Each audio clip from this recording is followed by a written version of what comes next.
Doctor विकास Divyakirti sir ने कहा कि जो उम्मीदवार यूपीएससी सिविल सेवा परीक्षा की तैयारी कर रहे हैं वे अपनी लैंग्वेज स्किल पर ज़्यादा काम करें। यूपीएससी सिविल सेवा परीक्षा की तैयारी कराने के लिए दृष्टि आईएएस के संस्थापक डॉक्टर विकास दिव्यकीर्ति सर देश भर में मशहूर हैं। उन्होंने हाल ही में सिविल सेवा परीक्षा को पास करने के लिए एक इंटरव्यू में कुछ अहम टिप्स बताए हैं, जिन्हें अगर आप फॉलो करते हैं, जो आप आईपीएस तो छोड़िए आपका डायरेक्ट सिलेक्शन आईएएस पद के लिए होगा।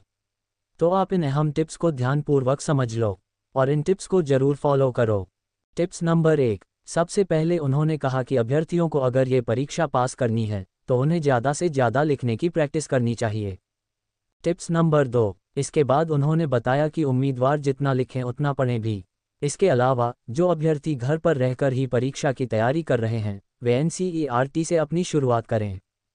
Tips number 3। इस कॉलम में उन्होंने कहा कि उम्मीदवार को इस परीक्षा की तैयारी करने के लिए रोजाना 8 से 10 घंटे जरूर पढ़ना चाहिए।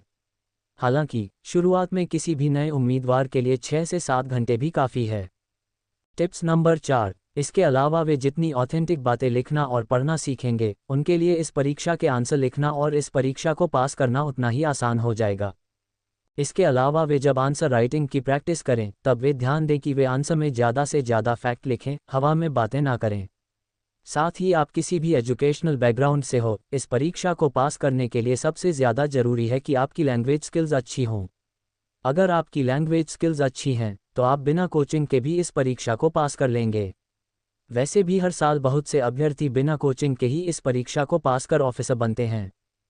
Tips number 5। विकास सर ने आखिर में सबसे ज़रूरी बात बताते हुए कहा कि उम्मीदवार जितना हो सके बोलने की प्रैक्टिस करते रहें ताकि इंटरव्यू के समय उन्हें किसी भी प्रकार की कोई दिक्कत ना हो, क्योंकि इंटरव्यू में आपके बोलने का कॉन्फिडेंस देखा जाएगा।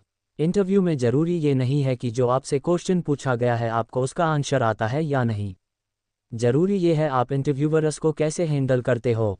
तो दोस्तों, आज की इस वीडियो में दी गई जानकारी आपको कैसी लगी कमेंट करके ज़रूर बताएगा। धन्यवाद।